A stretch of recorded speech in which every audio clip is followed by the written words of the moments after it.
Hey traders, welcome to Charts and Coffee. Happy Monday, everybody. Hope everyone had a good weekend and is ready for the week that is about to head our way. We've got a lot going on this week, and I'm actually going to kick it off with a look at the economic calendar, because if you haven't taken a look at this thing yet, this is really going to shape the week. Now, there are earnings, and we can talk a little bit about that as well. There are earnings, significant earnings still to come. We've got AMD, Amazon, as far as high impact weighting, MasterCard, high impact weighting in the financials. You can scroll down and see there's quite a few, but the bulk of the big movers, well, NVIDIA is still waiting there in the wings. The bulk of the big movers have already released, but there are still a number of high impact earnings hot zones to come. But in terms of data hot zones, we've got two major events this week.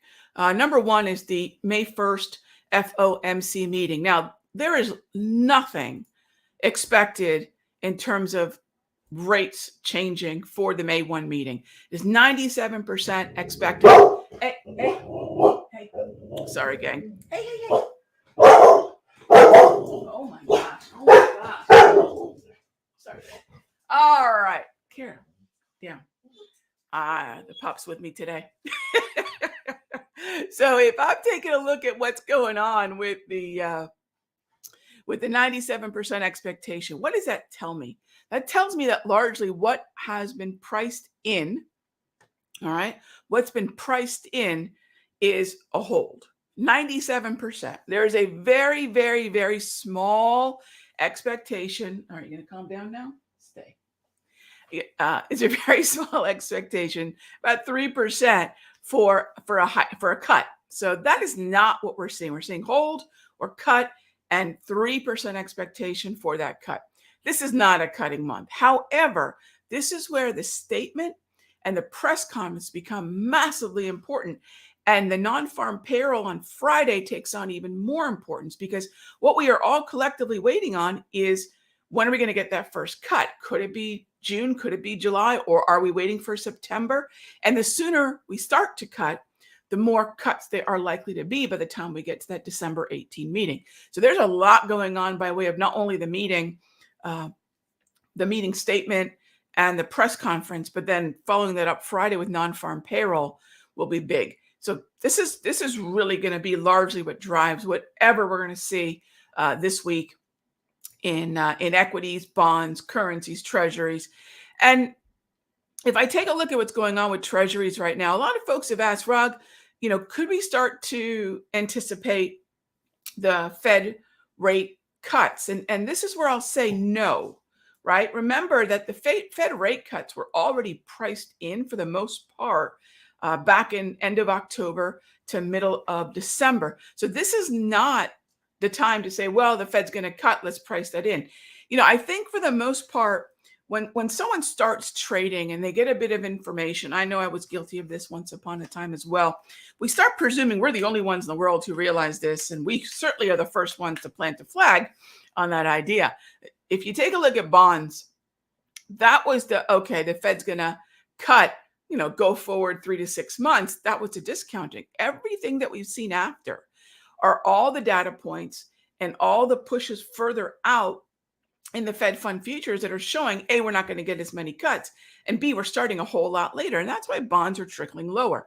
At some point, bonds will be interesting and viable again, but not yet. And again, the rate cuts are already down. The rate cuts, I wish you could see the cute little face though. Can you see, can you show them? Yeah, I guess I can't. Puppy. Yeah, so if I'm taking a look at Kara, down. If I'm taking a look at what's going on with yields, now is not the time to start guessing at where either the long bond or the 10-year are even starting to bottom. There are bottoming patterns that tend to be interesting, things like a 1, 2, 3, which I've been using in one form or fashion for about 3 decades. But now is not the time to do it. When we have a downtrend, we don't want to start guessing that this is the low, right? That's a low probability. However, there's a couple of things we can do to increase the probability. One, whatever bonds, well, treasuries and notes, whatever they react to, oftentimes the dollar is going to react to as well. And the best way to look at the dollar is through the euro. So yeah, I see a question here on dollar yen. Yeah, let's jump into that. So the best way to look at what's going on in the dollar itself is to look at it through the 6E, the euro. Because remember, the dollar basket has a whole bunch of other currencies in it, and the euro is 58% of that basket. So like all indices that we tend to watch the most, Dow, S&P, NASDAQ, which are high concentration weighted, so too is the US dollar basket. It is very high concentration weighted. That said, if the euro's moving lower, the dollar's moving higher. And just as bonds are pricing in the letdown, the disappointment, the delay, right? So delay and disappointment would be the big narrative for what's going on macroeconomically. So too with the dollar. It would rally while the euro drops. When the euro starts to level out, that means the dollar moving higher is also starting to level out. So if you want to look at that relationship and say, all right, well, we know the currency of a country, as rates are expected to be cut, should weaken if we start to see the euro move higher, and then we start to see the 10-year or the long bond move in lockstep with that. That would be something to say, all right, there is a shift in that macroeconomic expectation. Along with that, frankly, things like the ES and the NQ should start moving higher. So the positive correlation, if you want to know, would be bond yields moving lower, which is to say the bonds move higher, the bond futures, TLT, those move higher, right? The euro moves higher, which is to say the dollar's moving it lower, and indices move higher. So when you start to see that type of, I hate the word correlation, but that's kind of what it is. When you see that sympathetic correlation, when you see that positive correlation, that's where that would happen. Now, where does the dollar yen land here, right? Where does the dollar yen land in this conversation? Well, the dollar yen has a really interesting place in not just, obviously being one of the majors and one of the most widely traded. Oh, gotta put a slash in there. There we go. Widely traded currency pairs in Forex, which, by the way, dwarfs the size of every other market that we trade, right? The Forex market is just massive. So when I take a look at dollar yen, this is going to reflect not only the dollar strength, which is really what we're seeing here, but remember, the interesting thing about dollar yen is, especially with the backdrop of rate cuts, not just equity strength, is that the US dollar is going to weaken, but so too would the yen, right? So you'd have two currencies, and whichever one is, relatively speaking, stronger is what the trend would look like. But you're going to have two weak currencies, dollar because of the rate cuts and yen because of the expected risk appetite in equities, because typically equities encourage carry trades, and the most popular carry is to borrow yen to fund the purchase of stocks.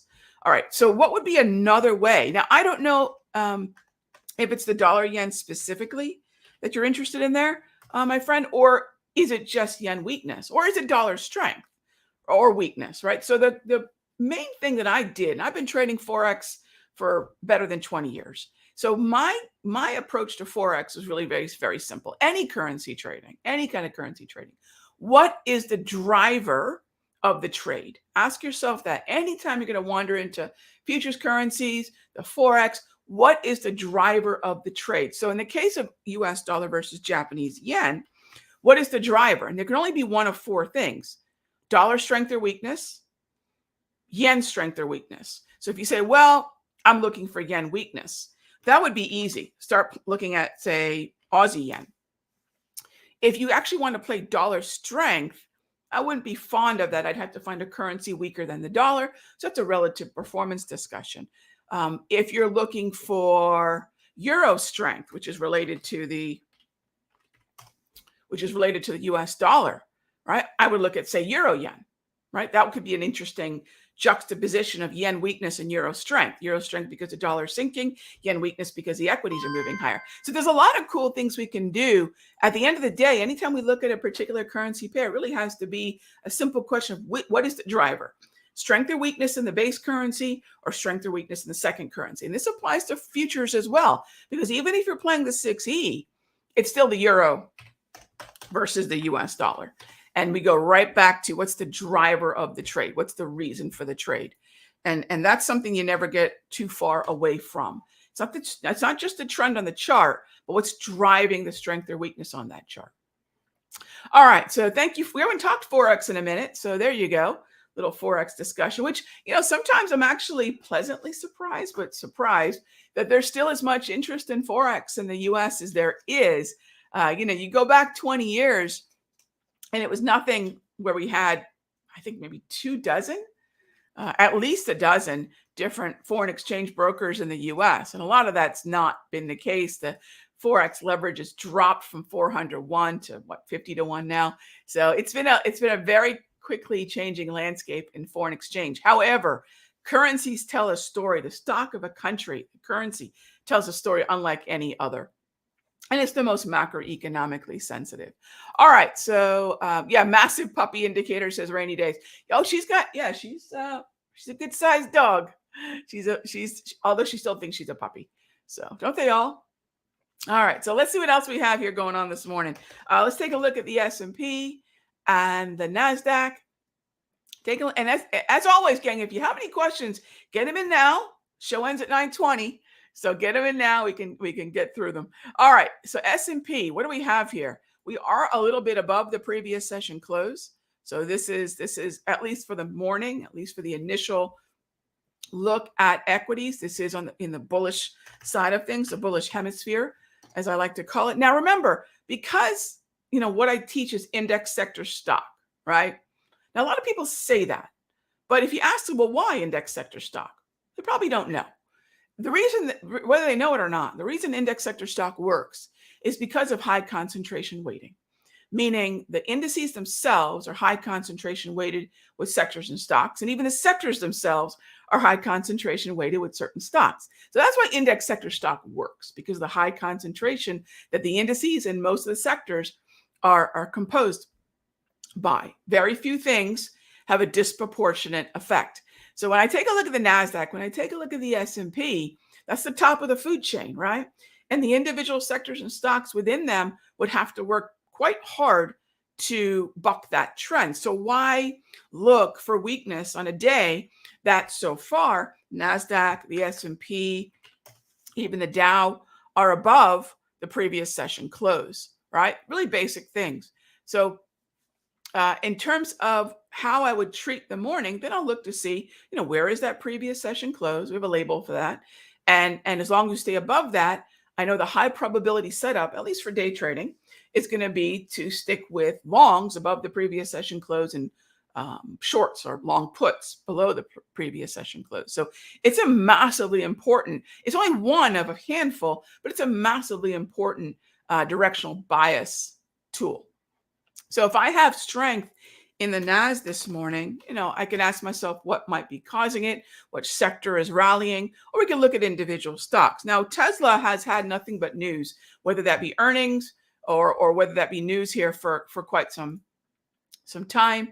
And the news this morning seems to be that China is approving the full self-driving car. That's going to send Tesla obviously far higher. And if you take a look at what we've got here, the downtrend broke on February 19. So while I won't say I want to be a buyer, the first, on the 19th, anytime we have red candles, focus on the short side. Anytime we have green candles, focus on the long side. But anytime we have yellow candles, focus on either way. And so the last trade based on that, and this is why I love automation. This is why I love the color coding. It is what it is, right? There's no going back and saying, well, we would have done this. You all can see it. That's why I love these tools, because it really levels the playing field in terms of things that can be sometimes too complicated to calculate, or concepts that are too time consuming to do in real time. And it simplifies it to just distilling what it is I need to know, right? So all those complicated calculations are happening under the hood, and it's distilled to a line, a level, a color, a zone. That's the way I like to do it. So if I take a look at this candle right here, that's the first neutral candle in a neutral environment. You see the gray here on the multi-structure. That is the only thing that would open up either a long or a short. So if you're thinking, Rog, what's the first day? If I'm bullish Tesla, I want to buy after this gap up on earnings, right? So how would I do that? You got to wait for the first neutral candle, and that would have been right here on the 25th. That neutral candle did something else. It traded down into the support of the daily price movement range. So this is where the yellow met the gray. And for those of you that just finished the top tier pro system, you say, yeah, Rog, this is one of the scenarios. This is one of the combinations that is a sequence for a setup. Now, I will tell you, of all the things I could trade right now, Tesla is not on the radar for me. It has been weak for a very, very long time. And obviously, it's a lot of news talking everything up. Interestingly enough, though, we're still going to open below 200. And we're still going to open below the 200 propulsion. So this is still a daily time frame that's below the 200. Is it moving higher? Look, absolutely. Is it giving us the first choice to say, look, if I wanted to buy, what was the very, very, very first day I could even consider it? And it's not just the yellow candle, it's the yellow plus the daily price movement range. All right. So that's Tesla. Now today, it's going to open at 190. And what am I going to do with that? Not a darn thing. Because the setup, look, a lot of traders note a big move and think, okay, this is the setup. That to me is already happened, right? So a lot of traders are going to see that we're trading up at 190 today, and that's cool for anyone who's already long. My thought is this: if you want to trade any stock, it's not after a gap stop. It's not after a big move, but oh my gosh, that FinTwit and television and everything else is going to be Tesla, Tesla, Tesla. How about talking about Tesla when it shifted out of a down environment into a neutral environment and hit a volatility range? That's an entry on the 25th. That's markedly different than chasing a gap up after the news has been released on the 29th. And this is why retail traders get hurt again and again and again, because those folks who buy, and they will, on the open, have to have brand new highs to follow through. Now, they could get that, right? But that is not a trade. That's, well, something's moved up higher and let me buy it because it's going to keep going. That's a heck of an assumption, right? So be careful with that, because I'm sure that is going to be a big part of the conversation. However, I will say this: Tesla moving higher is going to have a positive impact on the NASDAQ because of its weighting in the NASDAQ. It will also have a positive influence on the S&P. But remember, Tesla's one stock of only 100 in the NASDAQ, while it's one stock of 500 in the S&P. So the weighting is much more influential in the NAS. All right. So thanks for the question. Let's see. David asked, do you do any futures trading in the morning, even if now big economic events are coming? Yeah, we did one just, if there's no economic event coming, yeah, I will sometimes trade futures in the morning. Sometimes, not very often.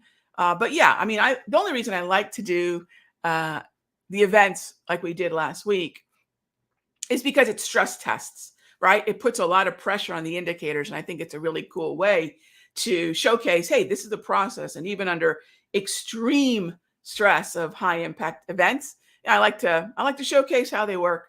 Do I do them on a regular basis? I don't rule it out. It just depends on the morning. All right. So gang, that's just like that. That's a wrap. As always, gang, we start at 9 a.m. every single morning. Get those questions in early, and we can go ahead and tackle them. This is what we've got so far this morning, and this is where I'm going to be focused on the long side, because we are trading above the previous session close. As far as gold goes, Java, as far as gold goes, I don't have a setup yet, but if the green and the gold can meet, yeah, I would be bullish. I'm going to wait on the crude oil market because it's starting to get a little neutral. But again, I'd like to be long in the daily price movement range as well. Okay, gang, be good to each other. Thanks as always for smashing that like button. And if you haven't already, check out countdowntrader.com for more updates in between our shows. Talk to y'all soon. Be good to each other.